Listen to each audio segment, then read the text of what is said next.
Do you know what I like? I like Mount Panorama, not Pound Panorama. Mount Panorama here at Bathurst for 1 hour and 15 minutes. It is not the 12 hours. It is going into night though, so that is going to be hella interesting. You'll see it live here on the Raidillon TV network stream. How you guys doing?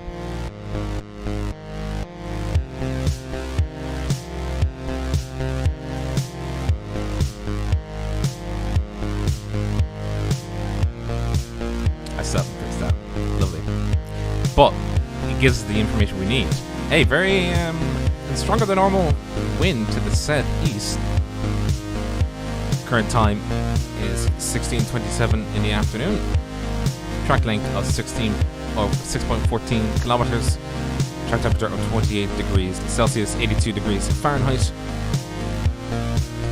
And as always, here to join me to watch this this absolutely magnificent piece of tarmac is Craig King. Craig, how are we? Good evening, Rob. Not too bad, not too bad. Funny enough, my voice is fine after something happened last night. Yeah. We don't talk about it. We don't talk about it. Something happened last night. I don't know what. Something happened last night. Bathurst, and this is what I like. If you notice, it's a little bit. Oh, that sun looks a little bit low. It does. The sun's getting lower. I wonder why. Well, I'll explain why. Because in a little nod to the lineage of the Bathurst 12 hours. RacingSimRigs World Series is going backwards.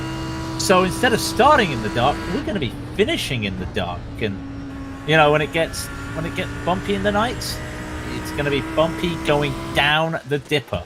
Put it like that. It's going to be tough. I mean, that's going to be the hard part. There's going to be a few laps at the end where it will be dark. Down Skyline, the dipper, the Essex, that is going to be tough. Can you find the right point going up Reed through the quarry corner? It's going to be a challenge, but they've got to get there first, and to get there, that means they've got to traverse 3/4 of the 75 minutes that's in this race.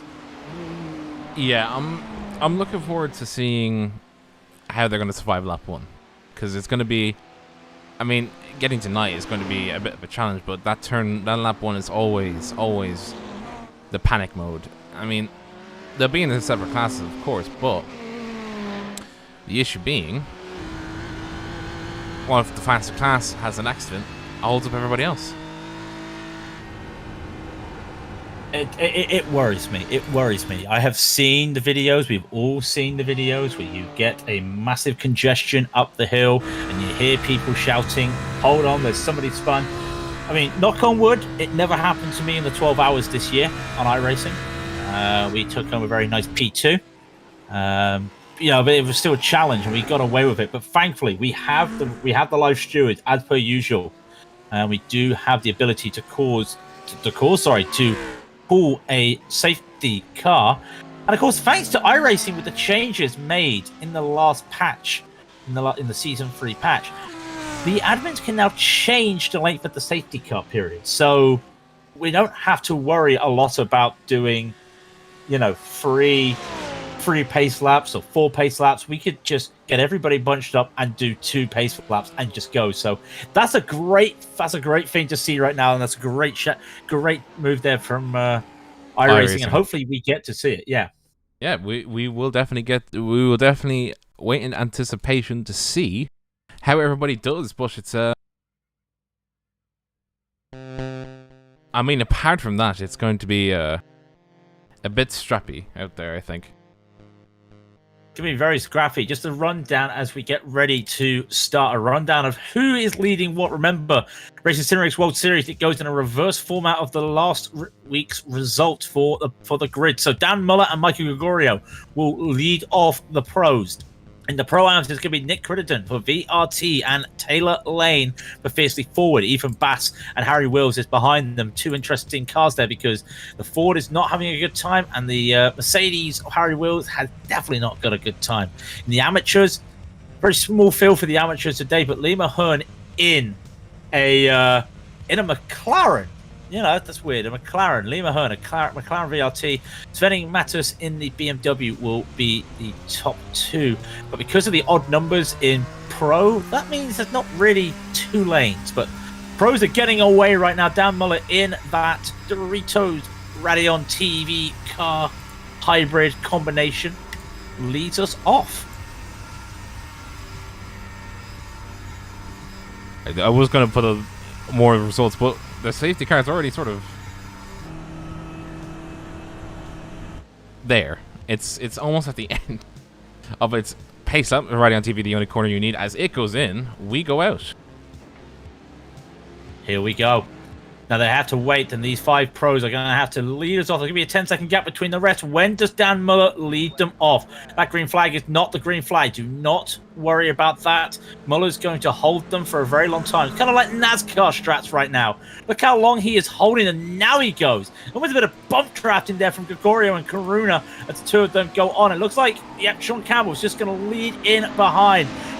Butler is going to get through. He does not. Karuna is going to lead. Might be a bit of a drag race down to the next corner, which I think Campbell will have that as they come down into Quarry Bend, and I think that's how it will go.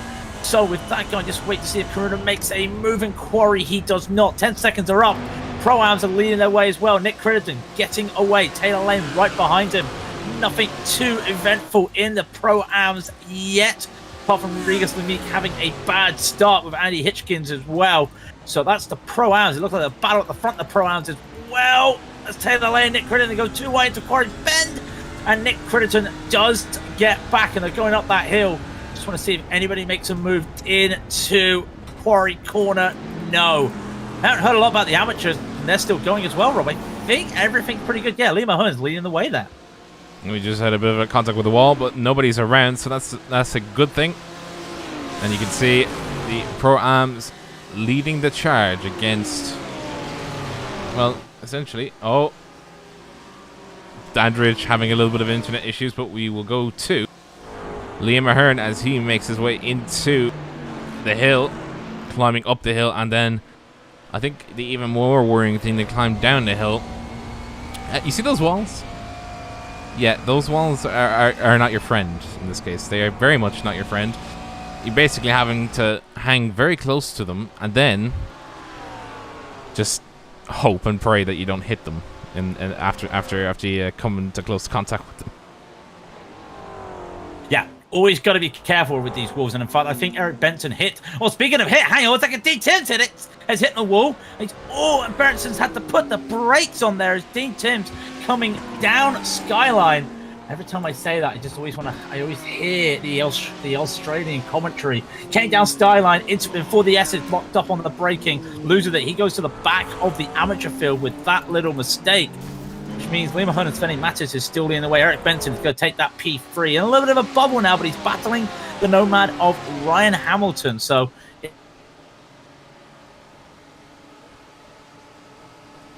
Craig, we've lost you. Hello? Yep, sorry about that. No idea what happened. Yeah, we just lost you and then we got you back. Don't worry. But look who's in the lead. of the pros. Matt Corona making absolutely no bones about it. He is putting his authority down, putting it down in a big, big way, because he is in need of points. I think he trails by about 10, 12 points to Combo. Pass. I must be honest, I have not paid attention. I have not checked this. Not pay attention. I have not checked this week. One of the things I forgot to do. It looks like Dan Muller's had a little bit of an issue going up the hill. We get to the top of the hill, and he just makes a mistake going into Solman. But he's okay now. He's recovered. He's got Sean Campbell behind, who just made a move on Gregorio going up the hill. Campbell making a slow progress through the field. You can't be very aggressive when you're going around Bathurst. You've got to wait for the moment. If you're faster, you're faster. If he gets a good turn, a good exit out of the Forest Elbow, he can make a run. Muller doesn't have the slipstream, but then also this is McLaren. What top speed has it got versus the Ferrari? Not a lot. So unless Campbell wants to try and make a move, and they'll come down from Conrad into the chase. Does he sell the dummy? He sells the dummy. Got to go inside. Late braking. Got it with no issues. Muller will try and fight back. No prevailed. In fact, Muller trying to be safe. Almost loses P3. Gregorio's off. Gregorio's off. Did he get a touch from Butler? No, he lost it himself. Lost it himself just pushing. Gregorio in the wall completely. I think he's got steering damage as well. That might be Gregorio's race over. Yeah, he definitely did hit it quite hard. If we can just look at the replay. Oh, and yeah, that is not what we want to see. He mounted the curb on the outside, and then very unfortunately he span around, and unfortunately, even more so, Neil Butler had nowhere else to go, and sort of gave him a helping hand into the wall, and he has towed. So, we've got a Lamborghini leading the way in the pros. What about the pro-ams? We got that Lamborghini of Taylor Lane trying to battle through with Harry Wills right behind. Lamborghini. It's an Audi, sorry. It's an Audi, I know. But they're the same body, they're the same family. We do know that the Lambo is more preferable GT3 during this patch. And a little tap there between Taylor Lane and Harry Wills as they go up the hill into the cutting. Wills lifts off. I did see a small touch there. Come up to Griffins, otherwise known as Quarry Corner. Goes up to Quarry Corner. Love this little section here. Do you go flat out? Do you lift a little bit? It is so tough, but he is losing time, his Lane. He is losing a bit of time. Wills is catching on to him. While Wills is catching on to him, Chatterton and this eclipse McLaren. Kind of McLarens are out in force today. It's just trying to make a move. Wills, God, he looked like he was going to try and make a move around the outside at Skyline. Not going to make that happen, though, and he will just hold back. Safe to say, I think he has a chance of making a move when we come down to the chase. Just feels like it. He feels so quick right now. Yeah, but that's the only real... Oh, well, you say that. You almost cursed your man into the wall as he went wide coming out onto Jim Beam. And, you know... I know it's not the straight, but it's the pit. It's the bridge board. The Forest Elbow. It's the Forest Elbow going in. He has got the run, by the way, Wills, but I think it's going to be a bit too late. And the safe bet would be, yeah, there you go. Even Taylor puts his car in the middle of the track, nowhere for Wills to go. So comes out of the chase, and we'll just decide, yeah, we'll go around again. Lane doesn't look very comfortable going up the hill. Wills, who hasn't really had a lot of practice time, does look pretty comfortable at the moment. In fact, the mistake from Lane coming out of Murray's corner to into hell that goes side by side, and I think Wills will finally have that move made. He's been threatening, and finally Wills goes up to P2. Yeah, Wills making the move where he saw fit and where the space was. Indeed, both were there at the present, and you can just see on board with Taylor Lane right now as he was looking on the inside, coming up into the first corner on the hill, up towards Cushing is probably where that window closes right up, and you can just see, like, Taylor Lane almost having an accident into the wall. The braking, you have to be so careful on the braking going up the hill because you can actually slide the car around, given the fact of all the particulars of the weight balance on the hill, you know, the aerodynamic shift. And you can just see. Oh no, Taylor Lane, no! Oh no! Oh, he's managed to save the car, though. That's a great save. That thing was dead. Dead in water.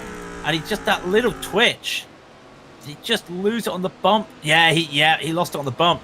You could see the car was just going a little bit, and then he made the correction. So that puts him down a few places. He was 6th overall. He's now 9th overall? Yeah, He 9th is overall. yeah. So he's lost 2 positions in Pro-Am, yeah. Yeah, 2 positions in the Pro-Ams. And it does spread out the Pro-Ams once again, because look at these gaps. 2 seconds between first and second. 2.5 between second and third. You've got a close gap now between Dandridge Lane and Beamont and Bass. That's your closest thing, but elsewhere at the front, it's pretty Lane! Oh, Lane too! Lane had to avoid. Avoid Yeah, Lane avoiding the car in front of him. It got very close for him, very fair play to him. But that's going to be definitely a slowdown, and even more positions lost as he's having to course correct as almost 3 wide. Oh, crikey, 3 wide and a tap. That's a tap, and actually, has Raidillon Lee made that? Hang on 1 second. Now, these 3 guys, they are going to go 3 wide again, are they? Dawson's going to get ahead. Taylor Lane decides no. Raidillon Lee goes in late to hell. That's not going to set him up very well for this exit. He's okay. But everywhere Taylor Lane's going right now, he's in a battle. Because now he's in a battle with Lee and Dawson. And right behind him is Regis, Lumique, and Morchard Weindrich. He's at the back of the field after starting this lap, at the front of the field in P2. And now he's having to just be careful.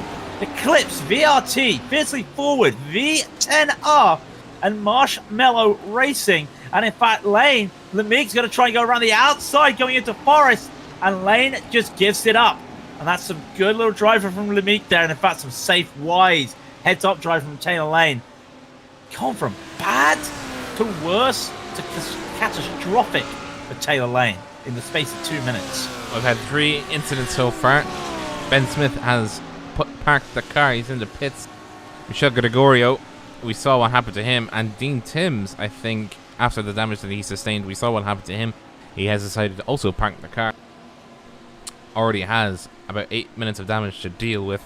Mount Panorama is very, very, extremely, super duper unforgiving. I can't put it into other words. You know, it is unforgiving to a T.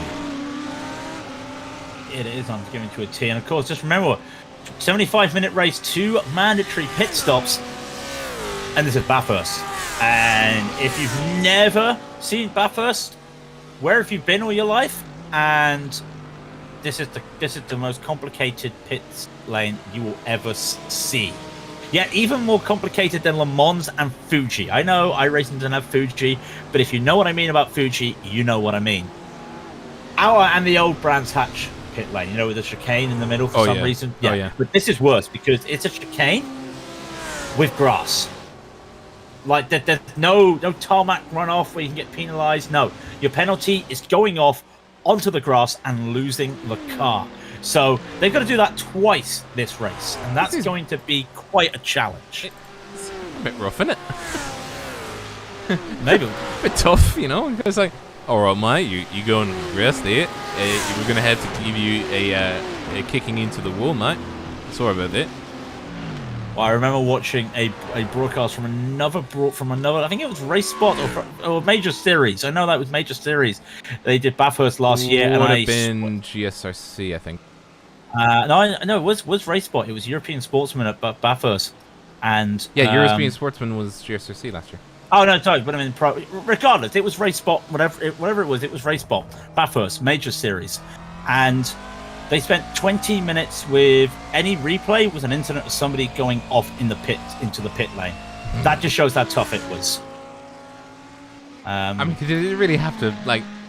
I know we give a bit of I mean, yes, because we were talking about leaders. We were talking about guys that were coming to the end of the season looking for positions to win the title. So it was pretty a big deal for some of these guys to go off. I'm just seeing that we have Sean Campbell on our screens. Did that car get an upgrade? And like, it was a bit grey, but now it's a bit white, as in like the shade of grey is got a good bit brighter. Looks a little bit matte. Looks a little bit good. Nice. Yeah. A little bit of a change there from the Neon Racing. Yeah, but you can't see. You can't really see the E anymore. Look at it. No, you can't. Like that just says no. Ah, no spec map. No spec map. I thought that was it. I thought the white was looking a bit too standing out. Yeah. Yeah, but no spec map. Yeah, but the E. Look at it. Yeah, but that's what happens if you get another spec map. Yeah, but even then, like it's impossible to look at. Like I can see it just about. I guarantee you when it goes up on YouTube, it's like, it just says no. Well, I'll tell you who isn't saying no. Well, it's Nick Crittenden as he sees Harry Wills closing in. Harry Wills just threw in a 2:05.217 to Nick's 2:05.959. That's a tongue twister for me for some reason. The gap's gone under a second. And to be fair, I give Harry Wills a lot of grief. I give him a lot of grief. But he comes into practice. He's got this Mercedes. He's struggling with this Mercedes going around. And then in race, something just clicks. And I'm knocking on my head right now. I don't want to curse the man. Something just clicks for this man when he gets in the race. It's a different kettle of fish compared to when he is in a practice. So he's really pushing. You can see Crittenden pushing the limit to that BMW, almost sliding down the exit. Down into the dipper. He is holding on to the gap. About half a second coming up. Small mistake. A little bit going wide there at Forest by Crittenden, but he's okay. And I call the BMW the 5-gear wonder. This may be the only place. Does he go into 6th gear here? I don't think the BMW does get up to 6 here. I'm just wondering, does it get to 6 when it gets to the chase? Should do. Yes, it does. Yeah. It does. It is the 5-gear wonder, and this is the rare time you will see a BMW in 6th gear, almost clipping the grass. Harry Wills. Crikey, Look Harry at Wills. Aggressive line from Harry Wills. I think he's overcooked it. He overcooked it. I don't think that was aggressive. I think that was him trying to be like, oh no. That was, yeah, hand in heart moment or head. I never know that saying, but you know what I mean. It's very scary moment. He's got to do all that work again, but he knows he can do it. He's caught up once. He can do it again. Well, that's the theory. You know, but in practice, does it work? Yeah.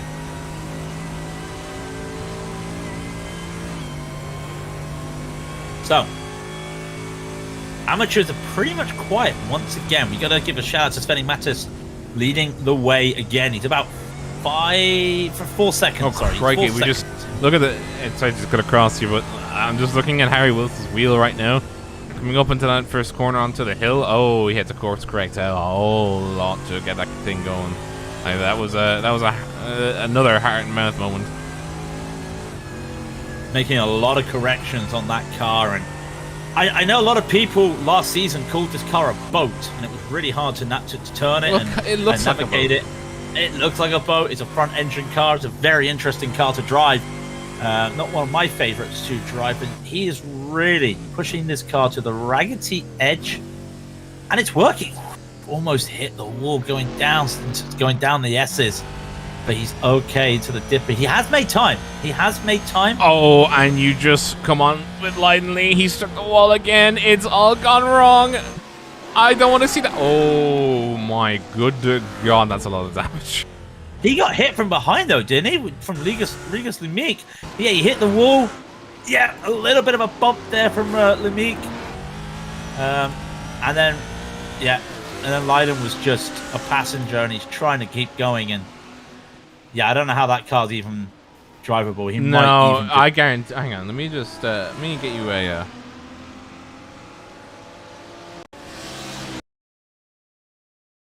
No, he struck the wall on his own, I think. Yeah, I know, he struck the wall on his own, but then he got hit from behind from Lemique, didn't he? I mean, Lemique, where does he go when a car is like... Yeah, where do you go? Look at this. Look at this. Like, you can't really go... Oh, he slammed on the... He did go on the brakes, but like, ooh. You're at Repart, just finished the Quarry Corner, and, you know, there's nowhere to go.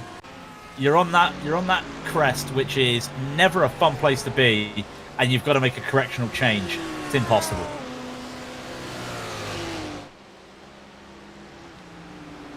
So, everything's a little bit spread out at the moment, but you are seeing these battles. It's Key One, Tom Dandridge, and Callum Beeman. This is for 4th and 5th. And Beeman's had an interesting season, amateur champion last season, now in the Pro-Ams, and he's battling Tom Dandridge, the VRT BMW.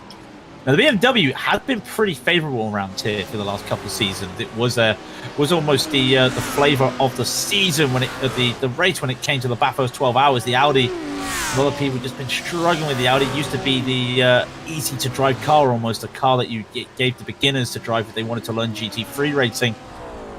But it is a bit of a handful nowadays. Beeman doing a nice little job here, trying to catch on, matching the times. Well, he did a 205.509. And Dandridge did a 205.502, so these two matching times. But when you get slipstream, like, that's just going to take it away. And the gap right now, 0.3 of a second. And again, wide from the BMW, trying to get a good exit. Does it work? You know, he is trying to pull away there, but the gap, yeah, he's pulling away. That wide line does work. And can Beeman make a move into the chase? I don't think so. I think he's too far away. The Audi's just not got the... Wow, the Audi definitely doesn't have the top speed. What is going on here? They might have set it up for the infield and thought that would have been more important. But that also implies that they'll have clean air, so... You know, when you get to a situation where the beam really can pull its weight on the straights, so, you know, it's kind of like, oh, well, what do I do? You know, it's going to be one that we're going to take vested interest in and just keep an eye on. 26 cars started this race and 20 are remaining after 20 minutes. And we are looking at the first pit stops within the next, I would say, 3 laps. Let's go back to the Pro-Am lead battle. Harry Wills and Nick Crittenden. The gap is going up to, well, it's gone down, sorry. It's gone back again. A 2.3. I was just watching Harry Wills with a 205.028. That is some good pace for the Pro-Am driver, really putting this car around. Would have had a little bit of slipstream assistance coming down the chase, I would have thought so. So that would help him. That would help him, but he goes through. Now, he knows he can do this on Crittenden, but it's setting himself up because we saw what happened last time. Overshot the chase. He was lucky not... Well, he overshot the exit, really, and he knew not to. And different lines, different styles coming out here as they come down Skyline. You can see Crittenden braking a little bit earlier than what Wills had expected. Wills wanted to go a little bit later on the braking, just catching him out there, and was able to make the correction and does lose time because of it. And again, another BMW taking that wide line. And of course, at the VRT, must be something the team has worked on. Just a nice line there that does help. So half a second now. The gap was 0.3 when they started, when we started talking. Half a second now. Don't think Wills will get the move here, but I am worried. Is this dirty air going to cause him to overshoot the chase again? I don't want to think it. I want to close my eyes, hope for the best. He's going to take a good line into it. He does have the speed again. Clip that grass again. He's done it. Dirty air again in that Mercedes has cost him all that work. This is deja vu. Yeah. All that work. Yeah, and what's even worse is, you know, the more that he makes these kinds of mistakes, more that Chatterton comes back into the fray, you know. And, you know, Chatterton, all he needs to do is buy this time and just wait for Harry to make the even bigger mistake. And then off he goes, really. I mean, you have to ask yourself, Harry, you gotta keep it focused, my friend, through that particular section. Keep it tucked in. Don't overcook it, and off you go. But he's trying to close the gap and then try and take the overtake coming into Murray, I think, on the final corner. Yeah, he's trying to go into Murray. He's trying to. I think that'd be the best way to do is to set yourself up for Murray. I think he's just I think he's just pushing too hard because Murray. The chase is such a weird corner because everyone's so focused on that left-hander that they forget that really the way you gain time in the chase is how you do the right-hander. So that is what that is where. Of course, when you're in a supercar, when you're in a V8 supercar, it's different because you know. It's different ways of throttling. If you know stock car racing, you would understand where I'm coming from. Different types of racing, so you're just going to be different. But in a GT car with something a bit more downforce, yeah, you've got to get on that throttle right away because that right-hander is full speed. And the sooner you get on the throttle and the sooner you don't have a spin or a lock-up or you overshot it like Harry just did, the better. But look at this. He was 1.6 down as we started the lap. He's gained half a second going up the hill So he really is comfortable and confident going up the hill.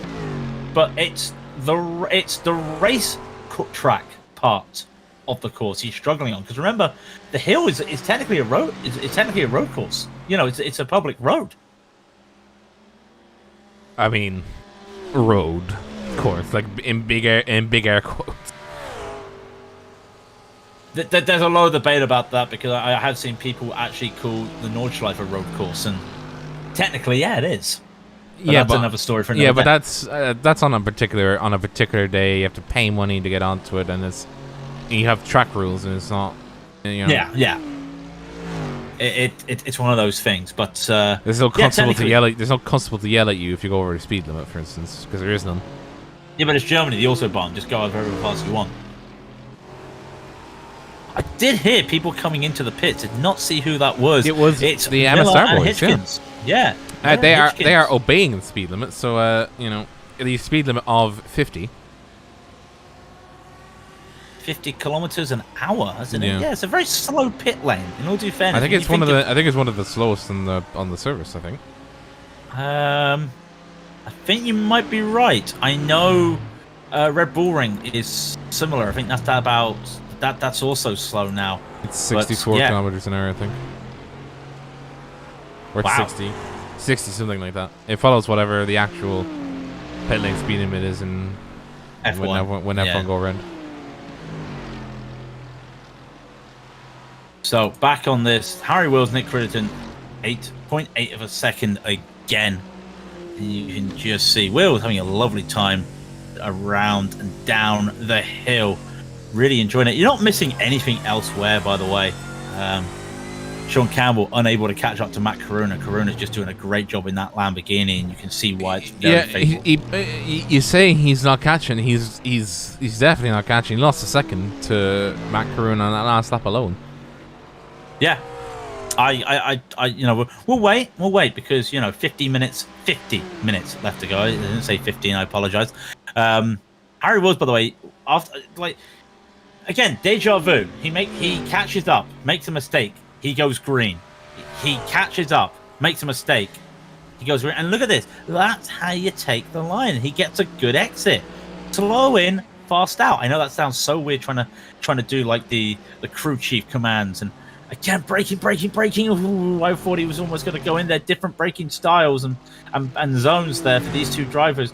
Wills is starting to put the pressure on Crittenden. I think it might happen here. I think we're going to go into Quarry Bend, and he might make it in Quarry Bend.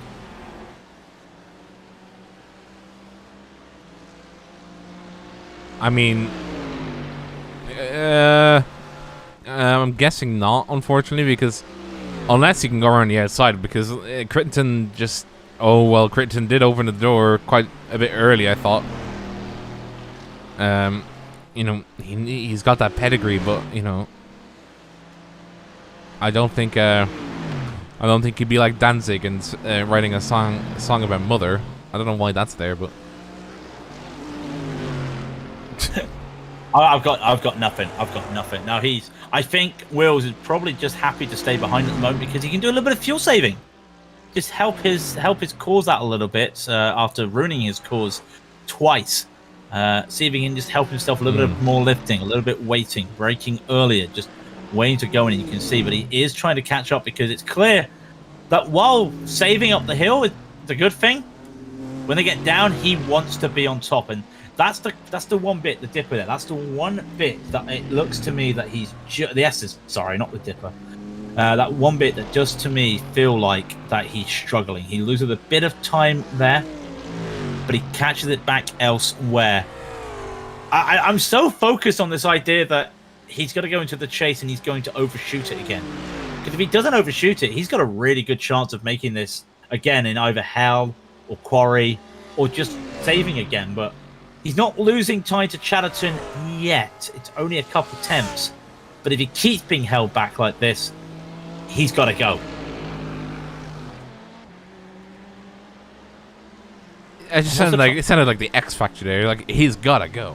He's got to go. But I'm also thinking, fuel strategy, they should have a couple more laps to go, I think. Just trying to see. Yeah. couple more laps, I think, and then we'll see some pitting. Either these guys make a different move. I don't know, but Harry Wills is right on the back of Crittenden right now. This is going to have to be some defending. What can Nick do? He's going to have to take the outside line, and now Wills is going to look for that.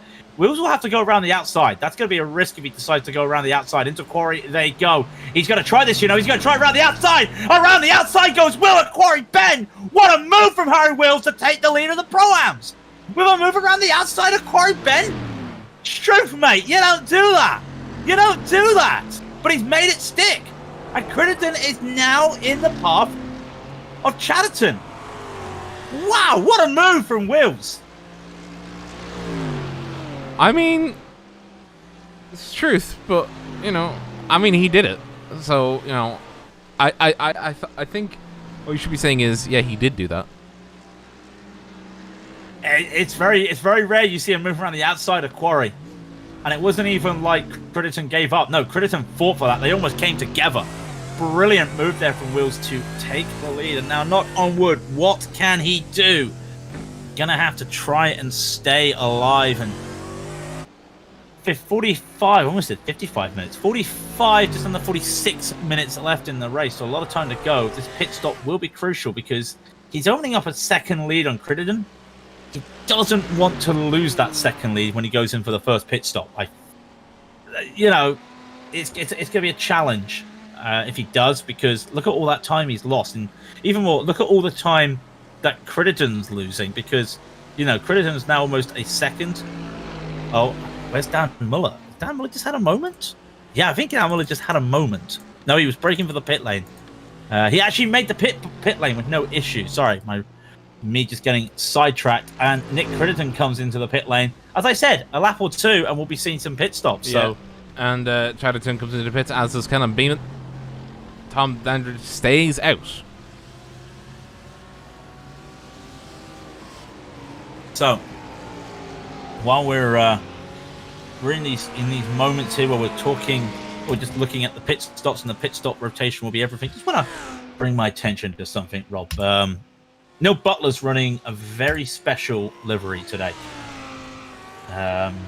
He's got a very nice tribute on the front of his car to his grandfather, who unfortunately passed away last week, 92.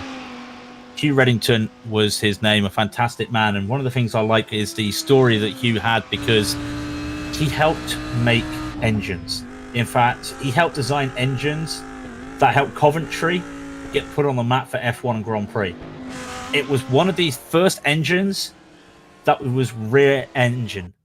Lotus, Brabham, Cooper, BRM, they were all using these engines that Hugh Reddington helped make. That engine won a lot of F1 races. A lot. And it won the Indy 500. He was given one of these 9 bronze statues at an award ceremony that is the contribution to his success. We're talking Bruce McLaren, John Cooper, Jack Brabham, Colin Chapman, all have Hugh Reddington and his work to thank for their success. And that is who Neil Butler is racing for this week and tonight, with that lovely little tribute on the front of his car. And as I said to him earlier, 92 is a fantastic innings, and what a life he lived. So rest in peace, Mr. Reddington. You will not be forgotten, sir. Your work in motorsport will not be forgotten.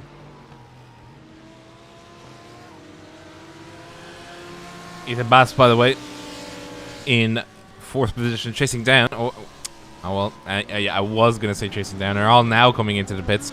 43 minutes left on the clock. This is going to be either a short stopper or the long stopper. They're going to have to make it work. And by the way, Billy Fletcher very correctly saying that Matt Corona is definitely running away with this. He's absolutely smashing it out of the ballpark with how quick he is. I mean, there he is. He is in 2nd place now because he took a pit stop. Sean Campbell has yet to pit. Will need to pit, I think, this time by. And I'm waiting with bated breath to see, does Campbell have anything for him? But I think Campbell at this point in time is aiming for 2nd, given the current set of situations where it's like, well, I could aim for 1st, but I'm already a second down on Matt Coruna, and I can't go any faster in this car, so let's make the best of the bad situation. Tell you who's made the best of a bad situation. Well, the good situation, actually. Harry Wills has just come out of the pits. He's made a second over Nick Crittenden. He's now 2 seconds ahead in the Pro-Am. So whatever he did in the pits, or whatever happened to Nick in the pits, it's helped him. In fact, my timer from cone to cone is 45 seconds dead for Harry Wills, and it was 45 seconds dead for Nick Crittenden. So something's happened out there. Either a really good in-lap or out-lap from Harry Wills, or not a good out-lap from Crittenden, but something has happened, and Wills extends his lead. In fact, Chatterton is only 2 seconds behind Crittenden right now, so those gaps will start to close at the end of the race. And finally, Campbell does come in the pros. He's 22 seconds ahead of Coruna. He's going to lose that lead, unfortunately. He will lose this lead.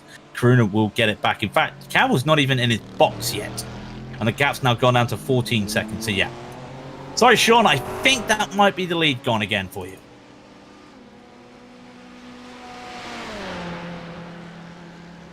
You didn't have to break. No, I know. Not very nice of me. I'm sorry. Because he's still in his pit box. In fact, actually, he might be. He might. Oh no, he's okay. I thought for a moment Neil Butler might be challenging him, and in fact, he gains a little bit of time. Oh. He got on the throttle so early, Campbell. I thought he was going to slide the car a la Valtteri Bottas, but he's okay. He makes up a second over Neil Butler, so he is going to be fine.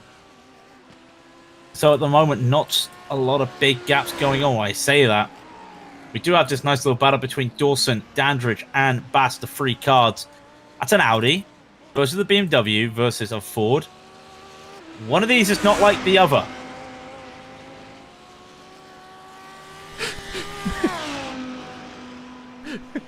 And can you guess which one? Yeah, that's right. It's the BMW. It's the Ford. In fact, hang on 1 second. Tom Dandridge just pulled to one side. Did he just give up a position to Ethan Bass, not wanting to face Andrew Dawson? I think he might have. It's an interesting decision. But yeah, I'm not sure on that one. Your guess is as good as mine. But what happened there? Either he had a slowdown. I didn't know. Did he not take the? I know you can get a slowdown in turn 1. Did he get a slowdown in turn 1? You just want to pay attention. No, totally fine. So that's on his own devices that he's decided. I'm just going to stay back. So he's going to let the Ford and the Audi battle it out, while he just sits in the background with Pina Colada, with his car with the incorrect spec map, and just enjoys the battle.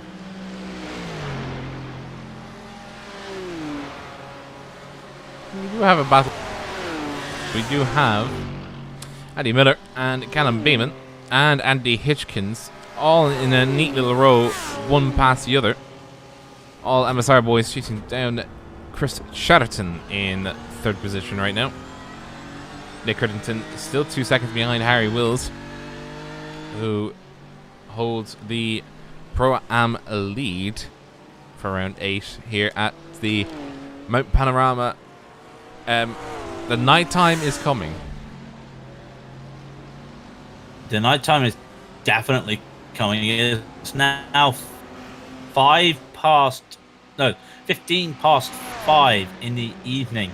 And of course, it is set to around this time. But remember, Australia, they're currently in their winter, so they would get shorter days. So that would explain why it's starting to get a little bit darker. Andy Miller's going to move to around the outside of Chatterton. He's going to try and see. He doesn't even need to worry about trying to go around the outside, as he's going to take that position. He's made a mistake, though. He could not hold on to it, and Chatterton gets it back. Almost looks like Miller could not get on the throttle. When he did, the back just said no. Traction kicked in. He could not make it. He made that work with that slipstream. Made a good run out of hell. Was unable to make it, and he almost got overtaken from Beeman right behind him, his teammate, but he decided not. Hitchkins also just playing it back. So I go back to that cycling analogy right now. Chatterton is trying to be the lone cyclist in a breakaway group, and the peloton, which is the MSR boys, are just like, no, we work together to keep you with us. You're not breaking away from us. It's really nice, isn't it? Yeah, I like the cycling references being at Still in Latour. The analogy. Yeah. Yeah, the analogy. Yeah. Chris Chatterton is actually costing them time, by the way, because he's a second slower, and than he should be. And Andy Miller was actually 7/10 of a second faster on that last lap comparative to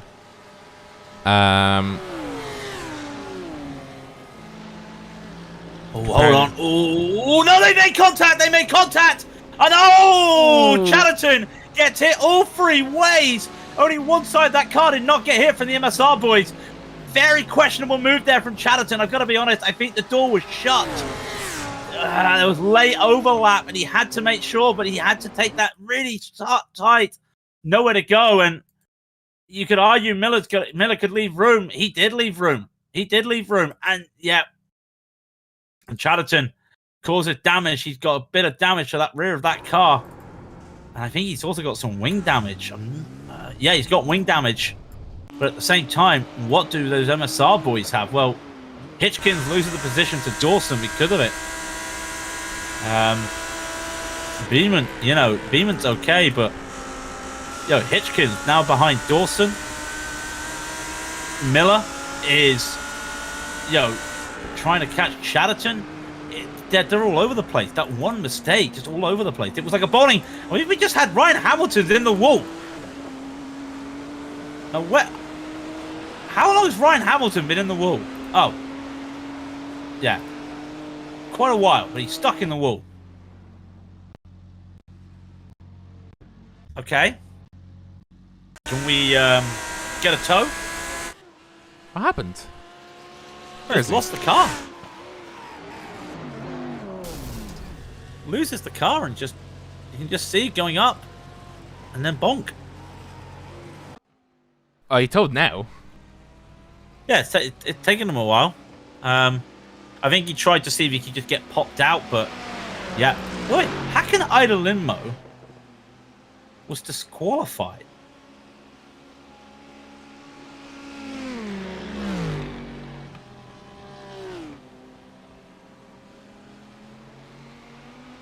I think. Let's see what's going on. If he has he actually been disqualified? I mean, I'm just looking at my relative, and it's got a DQ next to his name. Ooh, I want to check that. Yeah. So it might have just been like an error of some sort. So if anybody in the chat could let us know, appreciate it. Yeah, we'd love you. We love you long time. I don't know why I said it like that. So yeah.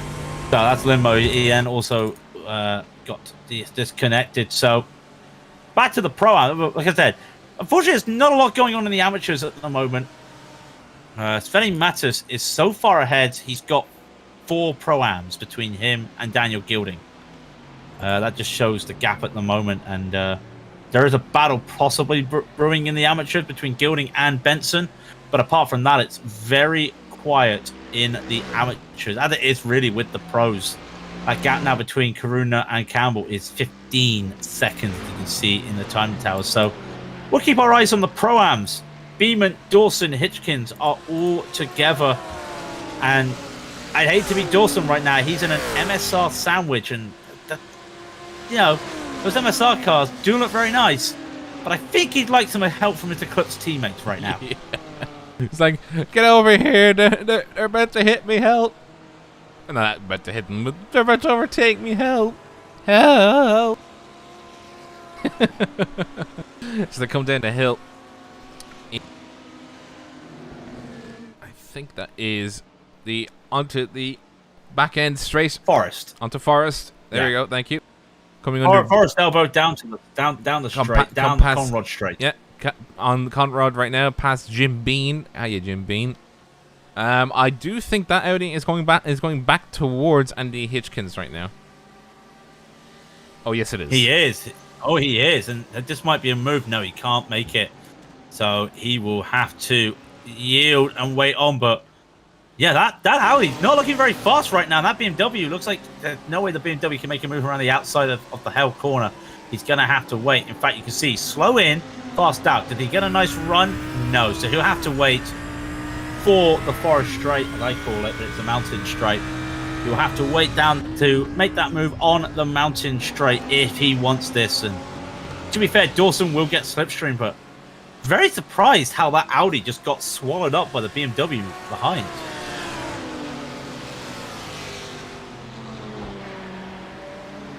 Keep an eye on that. I think it was just unfortunate, really. That, or he may have lifted. Who knows? Yeah. Oh, mistake from... Is that a mistake from Beeman? Mistake from Beeman going up quarry, but where do you make a move? Dawson can't make a move.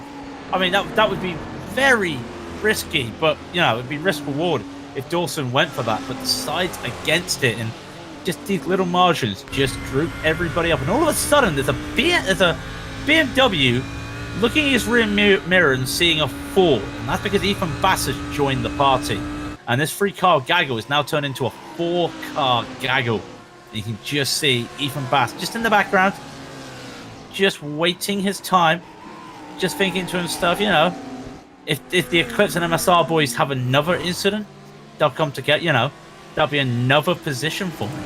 Yeah, but he also has the pits to worry about as well. That's going to happen at some stage. Whenever that is. So let's just see this again with Hitchkins and Dawson. I'm really curious to see, was it Dawson doing something like a lift or something, or, you know, did Hitchkins really catch on to the back here? And I think it might have been the former more than the latter, as Hitchkins unable to pull up to Dawson this time. He is getting a little bit of pull from the slipstream, but nowhere to go. Nowhere to go to make a move into the chase. He's going to have to wait, and to be fair, if Beeman controls the pace, then Hitchkins can fuel save and they can get around Dawson. That would be the teamwork right now. But the better play, can Hitchkins get past Dawson? At the moment, not doing well.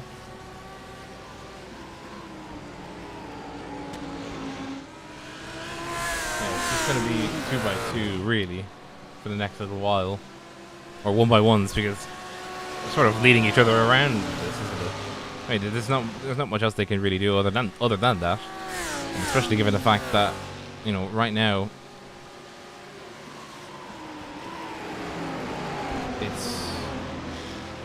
it's I don't know. It's hard to really think about it, but I mean, I would imagine if I was in the middle of this pack, I'd be diving into the bits as soon as possible, as soon as it was feasible, really. And now it's feasible. Now it's feasible, isn't it? Yeah. 29 minutes remaining. Now's a good time to go for that overcut, or super undercut, as I call it. Because while Bass has lost a little bit of time, if Bass gets held up by this, Dandridge comes in. And we're not just talking about any 3-car battle here. This is the P3 between Beeman, Dawson, Hitchkins, Bass, and soon to be Dandridge. That's half the Pro-Am field still running in with a chance for P3. That's what we're looking at right now. Forget about Wills and forget about Crittenden. In fact, to be fair, before all this battling happens, we thought Beeman would catch up to Crittenden. Or no, not Beeman, sorry, Chatterton would catch up. And then we all saw what happened there, unfortunately, with Chatterton and the issues there. So it's one of those things at the moment that anything can happen, and we don't want it to happen.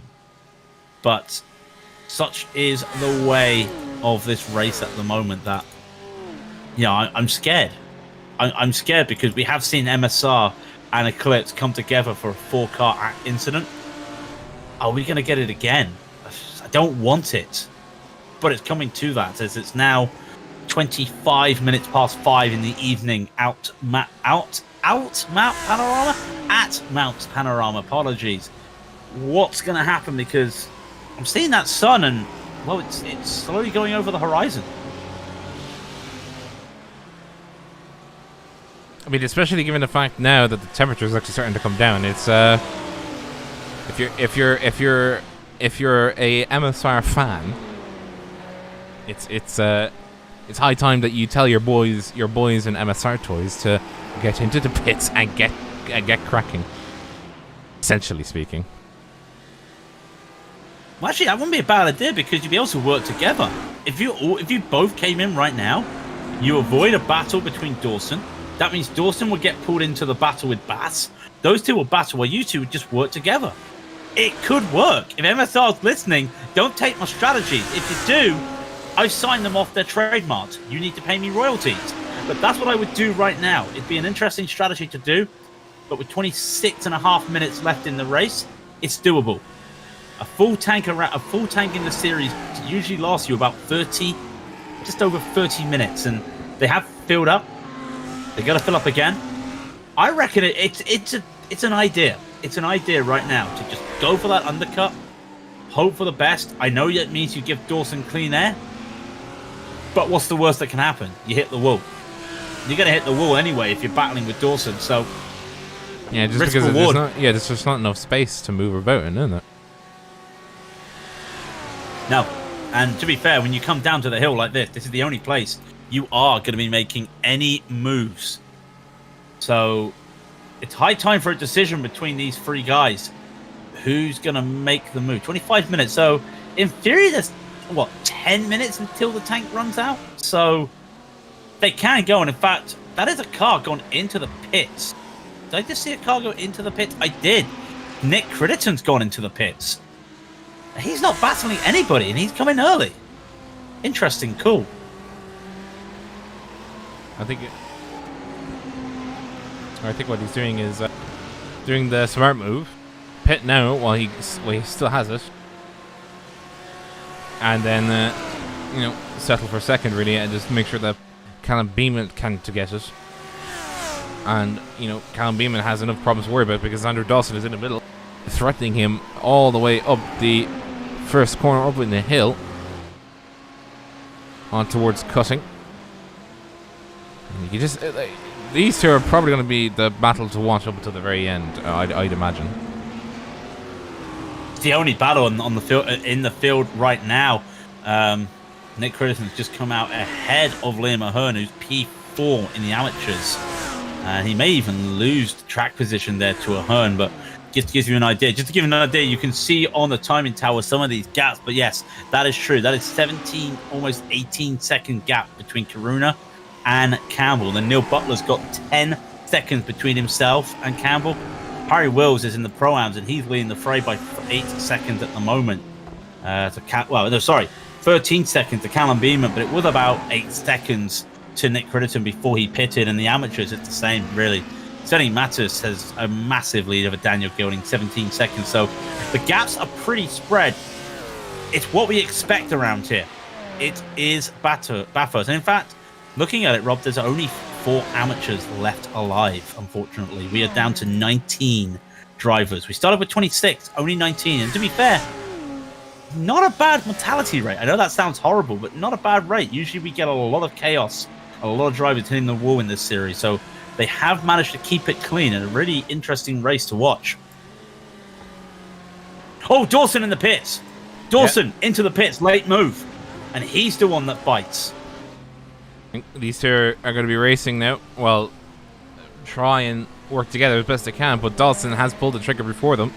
I do think that is going to be a bit of a nightmare palaver for, I think, the two of them. It's going to be a Verstappen-Hamilton moment because it is Hamilton making the first move, and right when the undercut is going to be at its most powerful. When you're following a car and you get past him on the road, go ahead, get into the pits, get some clean air, and then come back out, and you'll be just pipping the post ahead of him, I think. Especially if he has a good pit stop. So he just needs to get that under control. Yep, here he comes out cone to cone, 34.5 seconds. And because he didn't need to fill up a lot, that means that it's a shorter pit stop. The MSR boys have to make a reaction now because a longer pit stop for them, because they'll have less fuel in the tank.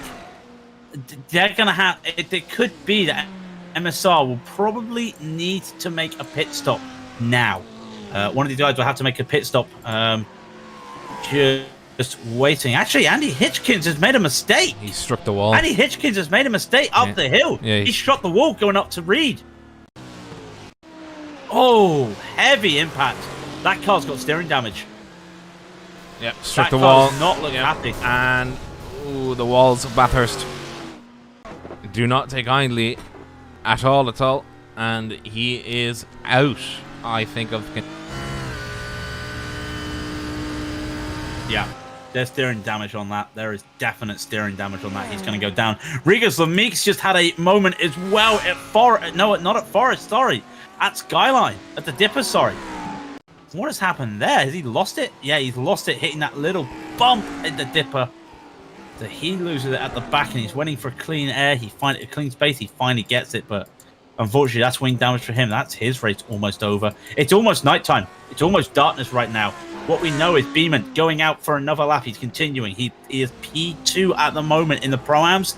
Provisionally P3. We don't know if that P3 turns to a P4 when he's battling with somebody else. Hitchkins does come in, and he's battling, by the way. I did get that name wrong. I should put some respect on Andrew Dawson's name, as he's been doing fantastic in that Eclipse Audi. Why do you have to say put some guy? respect? That's horrible saying some guy. Why did you have to say put some respect on his name? Well, I said some guy. I just out of instinct, I said some guy. Now, Rob, I've got an issue there because you said, you said a tool. Now, I made sure today's script. I read it. I double checked it that there would be no Irish references, and I had to make it double check just to be sure. So I swear to God. So I won't be here next week. I'll probably be bludgeoned by Rob after that very bad Irish joke. We'll continue on. But yeah, I think Andy Hitchkins, I think that is... No, he is going. How did that? Yeah, but he had a massive amount of damage. Yeah, with steering damage. How? How's that car? That car's not right. No, that car's not right. You can see.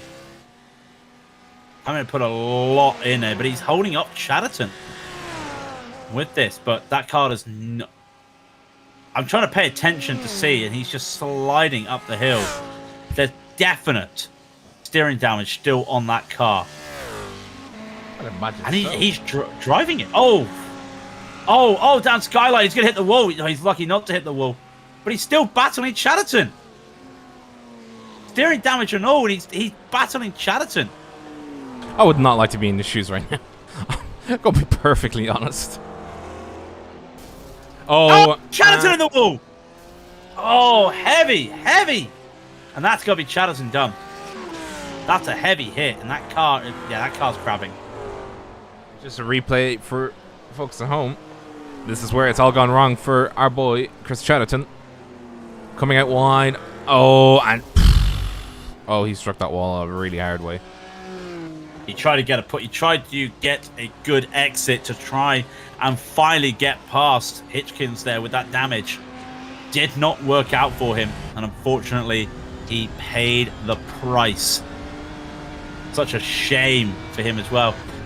With the pit stops, Rob, I'm trying to look at this timing tower, and it's very confusing right now. If you're confused, let's just give a rundown. Those greens are the pros, the blues are the pro-ams, the yellows are the ams, and you can see it's very mixed out there at the moment. Just because, we've had a couple drivers take pit stops, other drivers have not taken pit stops. So we'll wait and see, really. Once we know in the next, 5 minutes? Would it be 5? Yeah, 5 minutes. When practically everybody's pitted, we'll know. What are we looking for in these pit stops? We're looking to see if there are going to be any jumps. I don't think there'll be any jumps in the amateurs.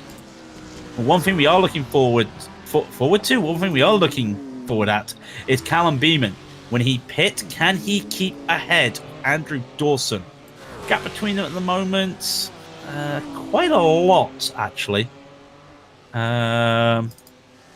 Give you an idea, Beeman is 8 seconds ahead of Tom Dandridge at the placeholder, and Dawson is 20 seconds behind Dandridge. So it's about 30 seconds if you give or take the extra bits in there. So yeah, it's about 30 seconds, the gap between the two of them. I think Dawson may get it through the pit stop. It all depends on what Beeman does.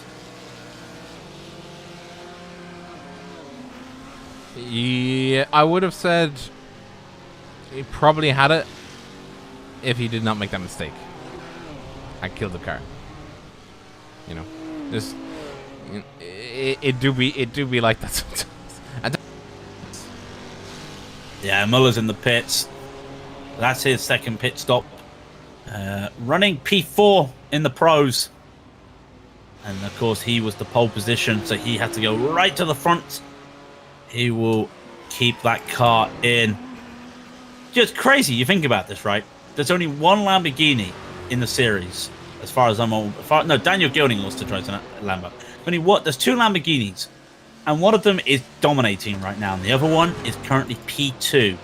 And if he didn't start at the back or near the back, I think Gilding would be running this race at the moment. But he's 18 seconds behind Sonny Matus, who's leading the amateurs. So that just gives you an idea of the gaps between the first and second in a lot of these. Like I said, there's no battles going on right now on the track. None. Absolutely crazy.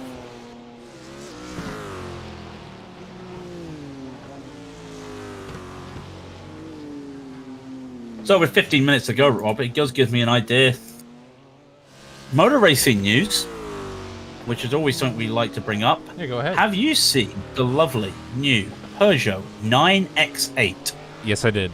I like it a lot. I like it a hell of a lot. It's fantastic. It's one of these things that it could redefine. If that is the final product, it could redefine what hypercar is with no wing.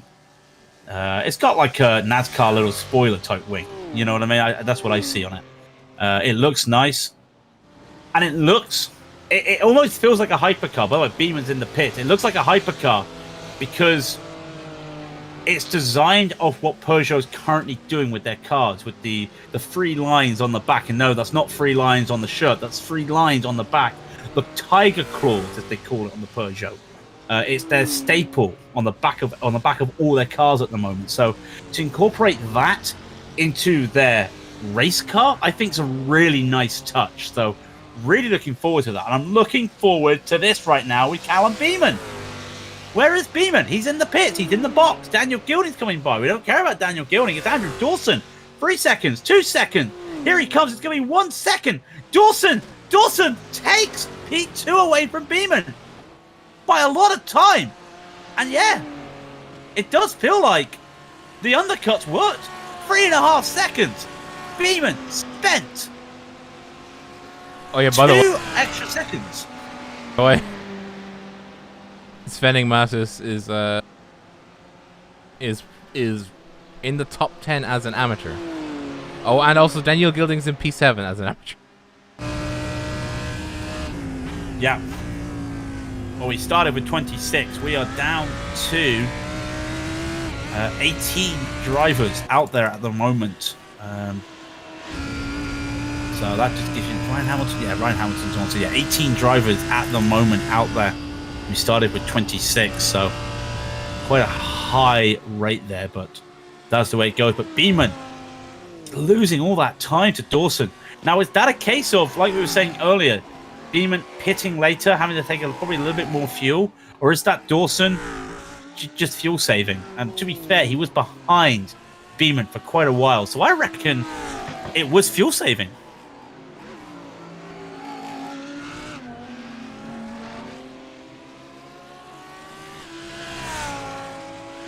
For 13 minutes to go, and this is something I'm not used to, Rob.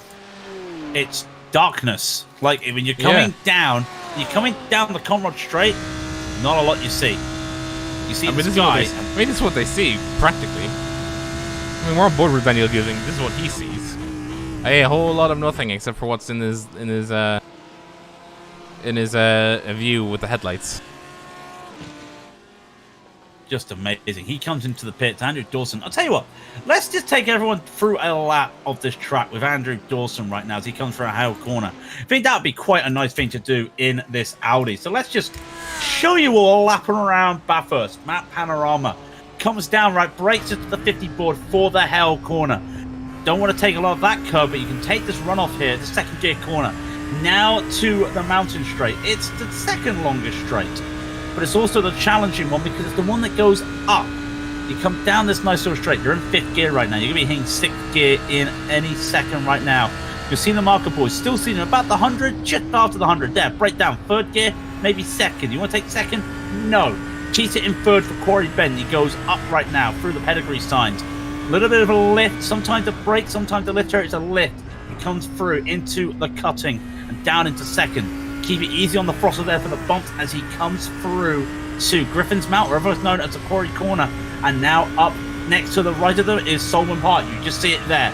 And now we go around, lifting and braking, lifting, coasting. Now he'll come to brake and then come to McPhillamy. Ready to go. McPhillamy, the only place with a runoff there. There is a chaos in front. He has to just slow down. That's Dean Tim's a lap car. And down into Skyline. Very nice avoidance there.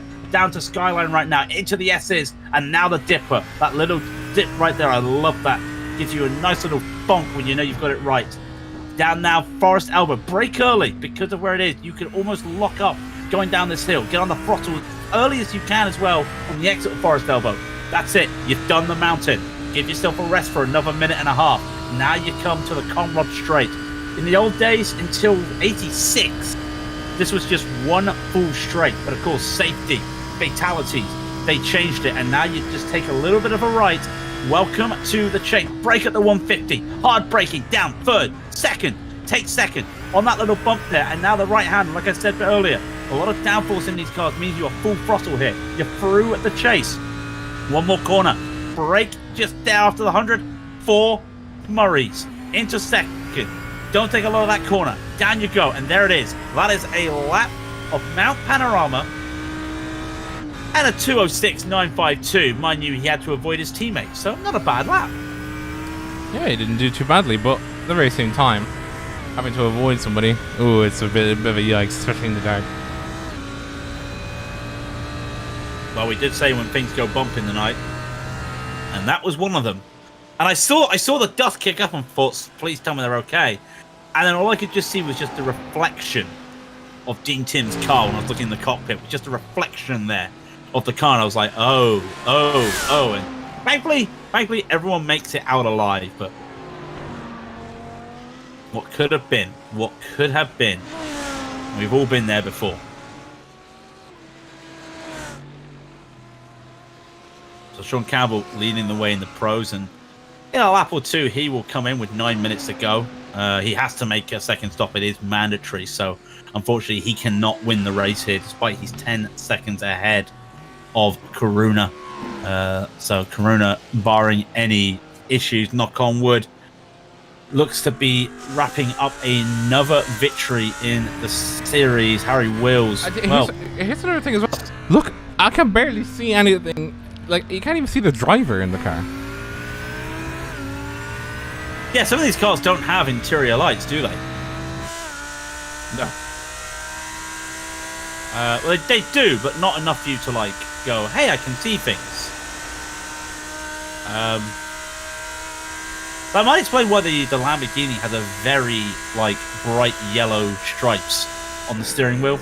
It's just for, like, when you come to night racing, when you come to the 24-hour series, you're driving one of these around, it's nighttime, and while there are lights on some of these tracks they go around, like Dubai, Hockenheim, Spa. Well, Spa doesn't have any lights. You know, you've got something very reflective that allows you to see the steering wheel. And I think that's very crucial in a car like this. So I like that.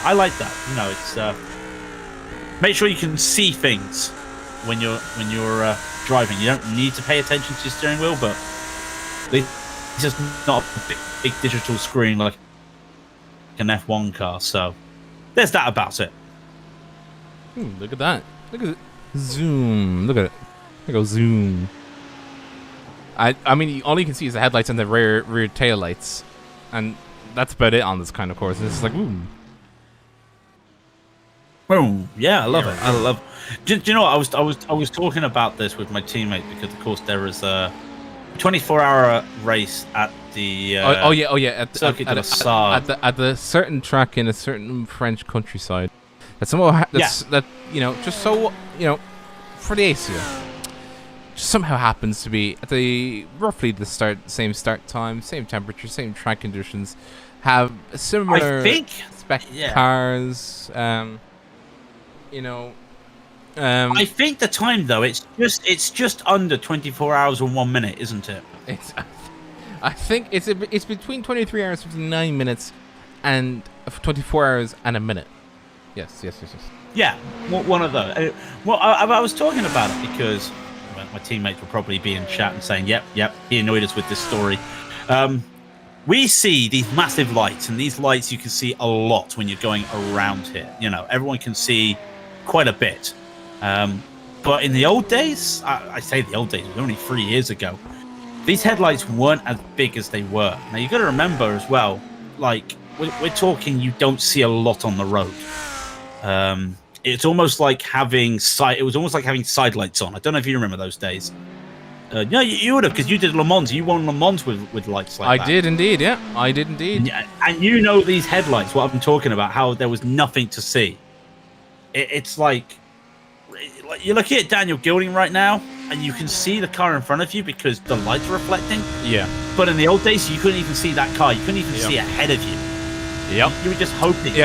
Like, you have to find that marker and hope. You see the 200, and then your eyes would be so fixated on there to make sure you found the 150 that you weren't even paying attention ahead because you could see nothing. And I'm glad they did this because we would be in a lot of struggle trying to find cars right now because we'd be struggling to see anything. But the old days, it's crazy, and I'm glad these endurance lights don't do anything extra on these Lamborghinis because having that big light in the middle is really annoying sometimes.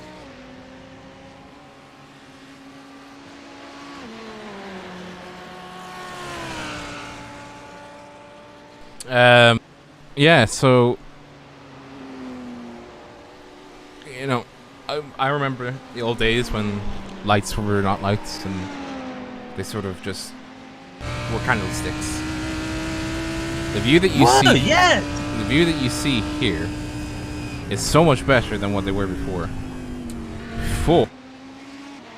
Before they were awful. Yeah, it was like just remember as well that they also had to do the Bathurst 12 with those type of lights.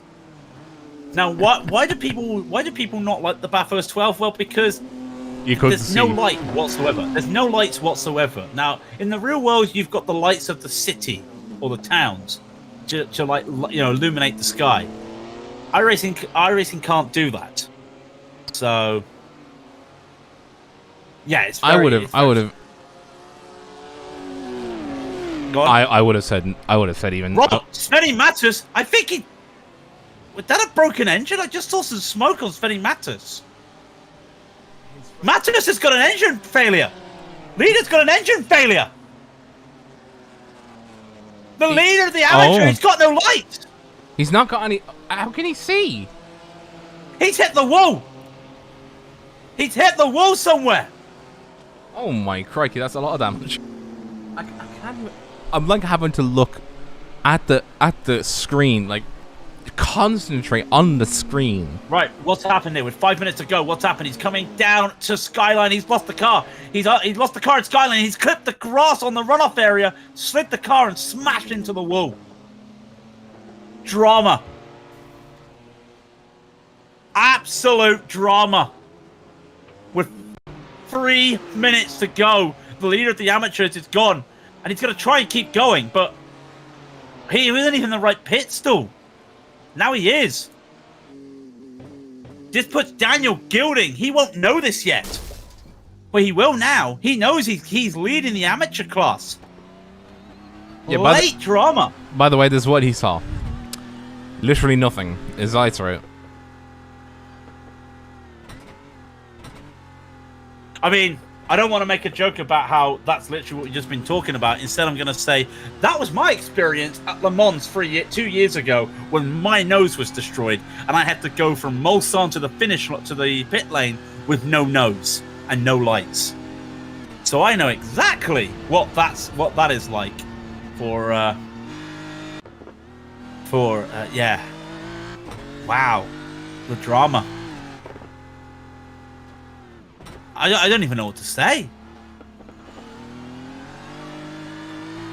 2 minutes ago and that happened. Yeah. Oh, bugger, really. Yeah.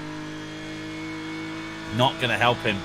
His only saving grace is he will still get classified because where he is. Tom Dandridge is also towed. Tom Dandridge running P5 for the Pro-Ams has towed as well. The darkness has caused issues.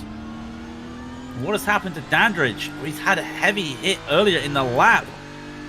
Dare I say, I think he may have hit the wall at the not Forest Elbow cutting, sorry. Yeah. Lost the car at the cutting.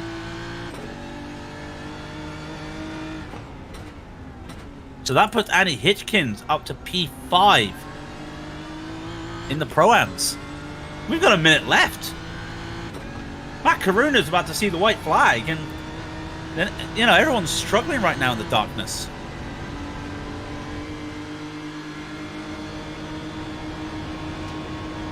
Well, you say that. Guess who's battling? I'll give you two guesses. It's the only battle on track.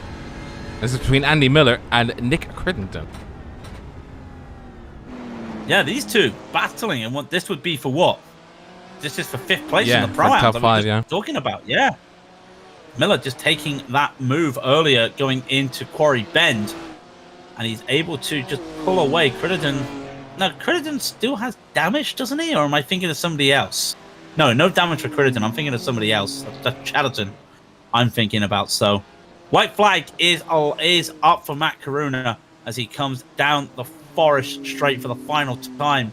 Thankfully, there is some light in the air, so in the sky, so it's not fully dark. But when you're driving around here, ooh, it might as well be. Yeah, might as well be. Yeah. So Miller, Crittenden are the last two. These are BMWs, so they'll have identical pull-off speed, identical top end, everything. What can Miller do? He needs to pull away from Crittenden. Can Miller do it? The gap is 0.7 of a second right now. The only battle on the track. We'll keep eyes on winners of the classes coming through. Crucial battle for P5. The P5 is a crucial position when it comes to iRacing stats, and yeah. Svenny Mattis is Svenny Mattis is put in chat. Most disappointing race ever. Got a feel for him there. Got a feel for him. 4 minutes ago, and unfortunately, that happens to him. Such a shame.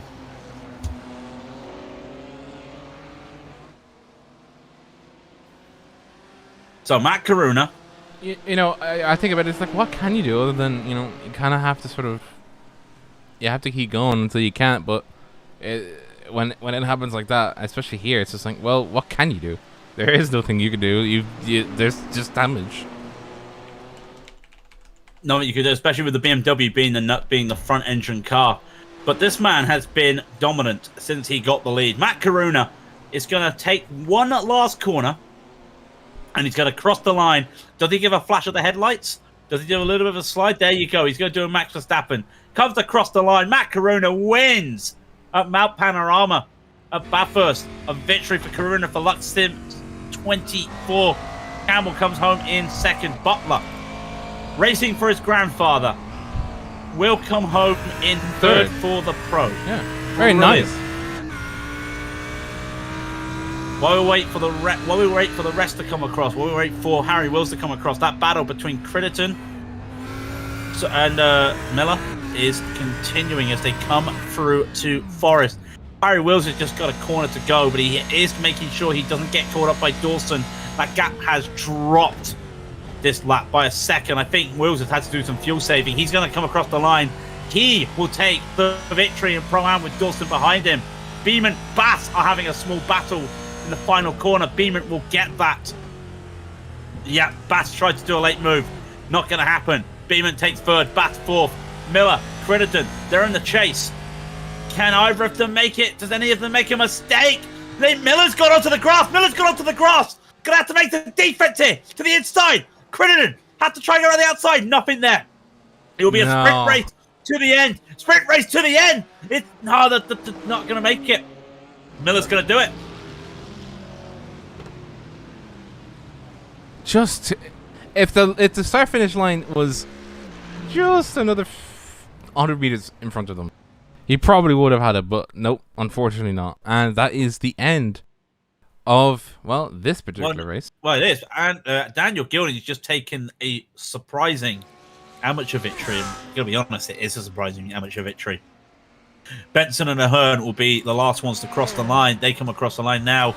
That is all finished. We had 14 drivers on the lead lap to finish the race.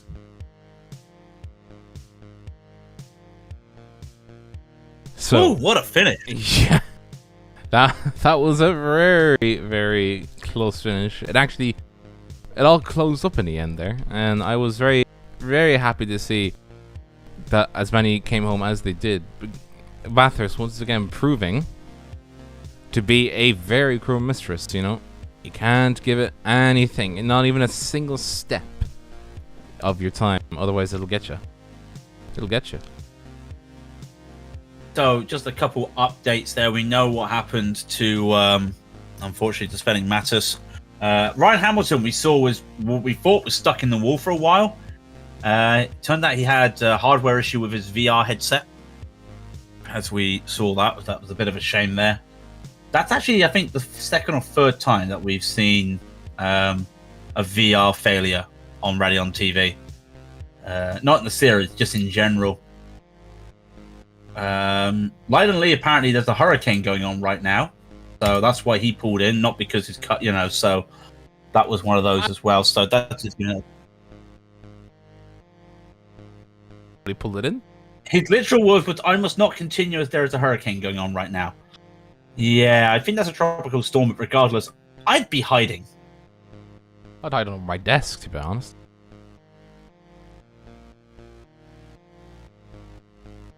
So, while we're just going over the results, of course, Matt Corona does take the fastest lap of the race, 2:04.282.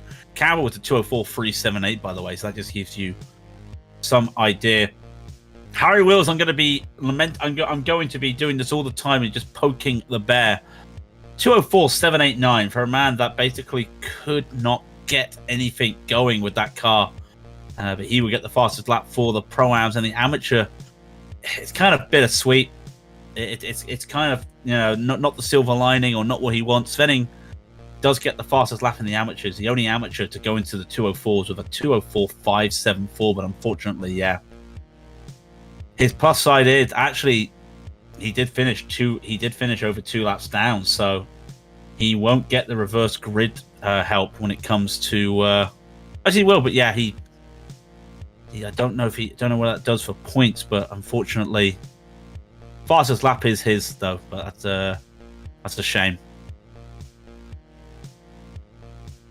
It's a shame. It's also a shame that means we are at the end of the broadcast tonight, unfortunately. It is, yeah. It's a shame, but at least we made it. We made it out. We made it out alive. We made it out alive about Bathurst. I mean, I can't see anything in it at the moment on the stream. By the way, shout out to trackcams22.com for providing these cameras, even though right now you're just seeing a lot of darkness and some light from a car going around. But oh, there we go. We lose everything. If you like what you see, ladies and gentlemen, thank you very much for staying around. Hit that like button, hit that subscribe button, and the bell to let you know when we go live again, because we are back Sunday. I know there's a race going on, but we are back Sunday for the Major Series for something very special. The rally of the Norway Rallycross at Hell. It's going to be the first time we do some Rallycross. It's for the Major Series European Sportsman Wildcard Weekend. Should be fun. Do join us on Sunday for that. Check out our Discord as well underneath the video once again to join our little community. And of course, like I said, trackcams22.com as well. Apart from Sunday, we'll be back next week. Next Wednesday. I cannot remember where we are next week, but it promises to be a good time. Rob, have you got anything else to add? No, other than that I'm Robert O'Brien. And I am Craig King. And this has been Raidillon TV, the only corner you absolutely need.